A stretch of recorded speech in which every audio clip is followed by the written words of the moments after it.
What's up guys, I'm Brian Sakawa, you're watching He Spoke Style, and today we're talking all about formal bow ties.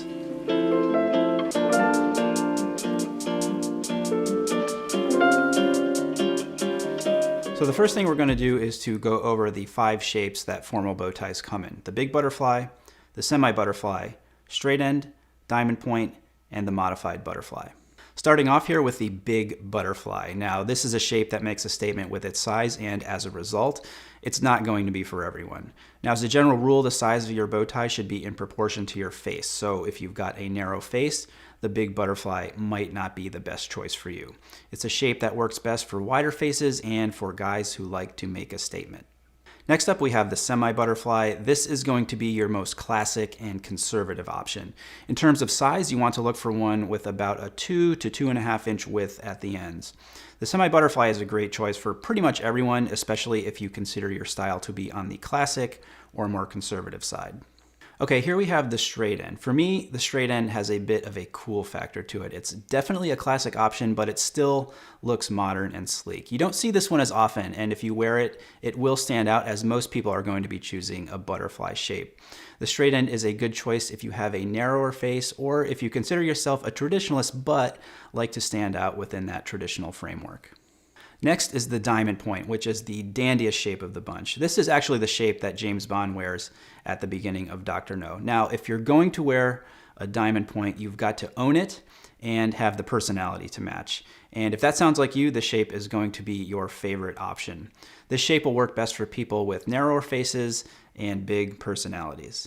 Finally, we have the modified butterfly. This is a non-traditional shape that still looks traditional, but is also very intriguing. It's one of the signature shapes that my friend Nicholas from Le New Papillon cuts, and as you can see, it is straight on top with a regular butterfly shape on the bottom. For me, this is the shape for the true sartorialist. You know, it has a classic look and won't draw attention to itself, but it has that sort of almost hidden detail that not many people will notice, but the ones who do are probably the people you're already talking to at the cocktail party.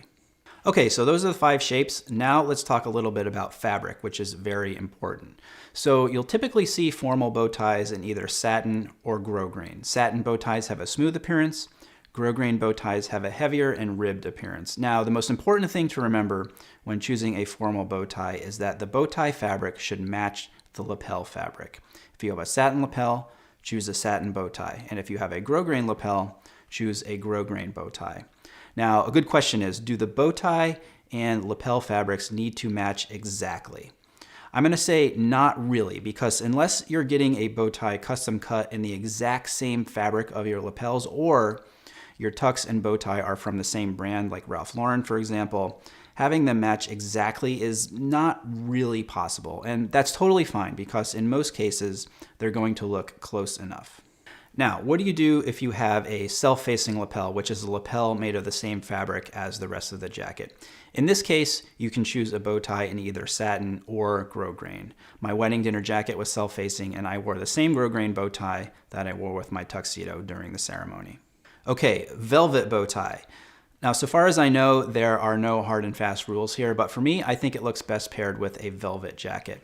I'm going to say that you could have a satin or grosgrain lapel and get away with a velvet bow tie as long as the jacket itself is velvet. You know, both items make a statement, and if you're wearing a velvet jacket to begin with, go all in, by all means, if you feel like it. I personally am not a big fan of a velvet bow tie with a traditional tuxedo or dinner jacket because I feel like it stands out a little too much and not in the best way. To each their own though, and that's just my opinion. You can take it or leave it. One final thing I will say, and that is to always tie your own bow tie.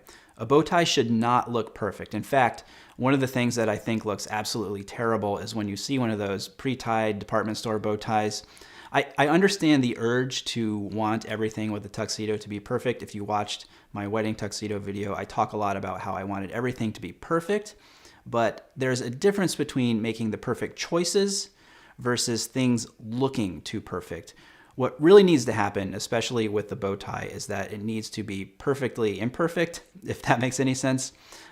For me, it looks more elegant and it looks more relaxed. Plus, the best thing about tying your own bow tie is that at the end of the night, you can untie it and it's just really satisfying to untie it and have it hanging around your neck. And it looks pretty cool.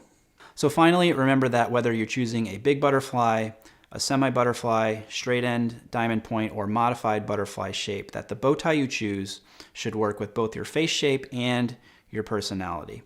Leave your comments below and let me know what kind of bow tie guy you are. Thumbs up if you like this video, hit that subscribe button, and until next time, thanks for watching and stay tailored.